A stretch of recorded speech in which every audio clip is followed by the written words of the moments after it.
So, you're a pro developer and you're thinking about building with Rust. Well, you're going to need the right tools. Today, we're cracking open the ultimate Rust toolbox, taking a look at the must-have crates that power everything from cloud services all the way to high-performance computing.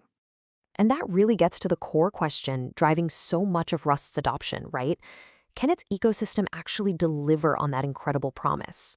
Can you really get that sea level down to the metal speed, but also get all the safety and productivity you expect from a modern language? Well, let's dig in and find out. All right, here's the plan. We're going to follow a developer's journey.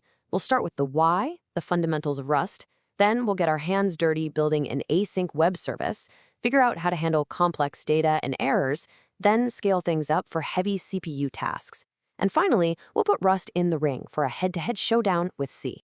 So first things first, why are so many developers even reaching for this toolbox in the first place? The answer is really at the heart of Rust's entire philosophy, mashing together raw performance with rock-solid compile-time safety guarantees. For decades, developers were stuck with this really tough choice. If you wanted maximum speed, you picked C or C++. But that meant you were on your own with memory, and that meant always worrying about nasty bugs like data races or segfaults. Rust's whole reason for being is to just shatter that trade-off, giving you the speed and the safety. Okay, let's get our hands dirty and start building something. And our first stop is the web. If you're looking to build a modern, high-concurrency web service in Rust, you're going to hear two names over and over again, Tokio and Axum. So anytime you're doing async stuff, you need a runtime to actually, run it. And in the Rust world, Tokio is the absolute king. It's the engine that powers the backend for giants like Discord and Cloudflare, and it's built from the ground up to handle a massive amount of I/O work super efficiently.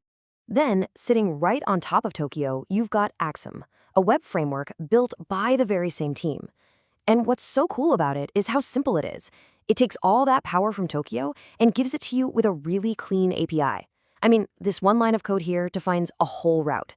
The key is that there are no magic macros. What you write is what runs, which makes everything predictable and way easier to debug. So why are people flocking to Axum? Well, it all comes down to its design philosophy of being predictable.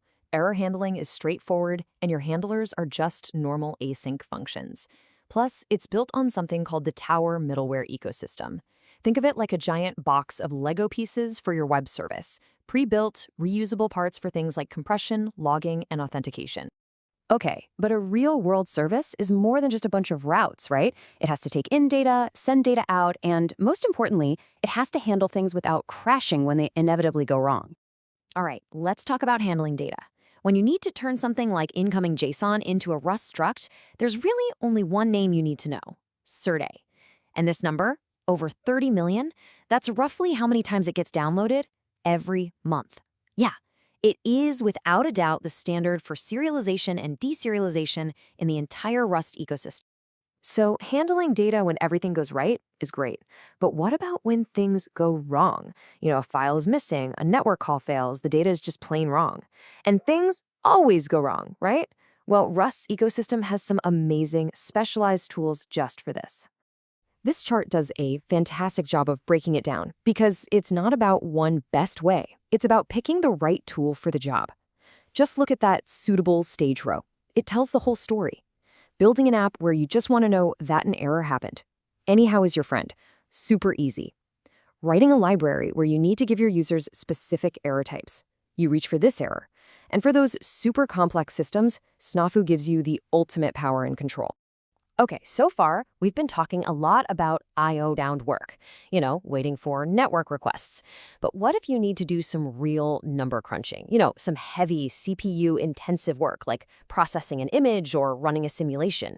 For that, we need real parallelism. And for that, you're going to want to reach for Rayon. Its goal is just beautiful in its simplicity. Take code that runs in a sequence, and with just a tiny change, blast it across all of your CPU cores at once. It uses a clever work-stealing algorithm to make sure none of your cores are sitting around twiddling their thumbs. And, thanks to Rust's compiler, it guarantees you can do all this without causing nasty data races. Okay, but this leads to a super important real-world problem. Our web server is running on Tokyo's async system, but our heavy computation wants to run on Rayon's parallel system. How do you get these two powerhouses, which are designed for different things, to play nice together without stepping on each other's toes? The key thing to remember here is do not mix the thread pools. Trying to mash them together like the slide shows is just a recipe for disaster. Rayon's threads are meant for long-running CPU work. Tokyo's are for quick I/O tasks. The right way to do it is to keep them separate. From your async code, you use a special Tokyo function to create a boundary, and inside that boundary, you let Rayon create and manage its own world for the heavy lift. And hey, don't just take my word for it.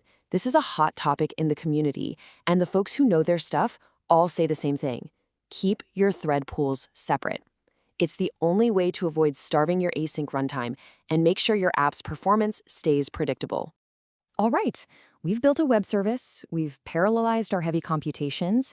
Now for the final boss. Let's step into the world of high-performance computing. Can this modern, safety-focused toolkit actually hang with C, the undisputed reigning champ of HPC for, well, forever? So, check out this graph from a 2021 research paper. It's comparing optimized C and Rust code running a classic HPC simulation. The blue bars are C, the red bars are Rust. Now, C has a tiny little edge in the single precision calculations, but look at the double precision results on the right. They're neck and neck. I mean, it's practically a dead heat. This shows Rust is absolutely competing at the highest levels. But here's the kicker. Raw speed isn't the whole story. The really interesting part is right here on this slide. Look at the programming effort, how many lines of code it took. Rust got that nearly identical performance with way less code, especially in the most important part of the program. And the researchers who did the study, their conclusion says it all. The fact that you get that high performance while also reducing the programming effort makes Rust a serious, viable alternative to C, even for the most demanding jobs out there. Okay, so let's zoom out and recap our toolbox. For the async web, you've got Tokyo and Axum.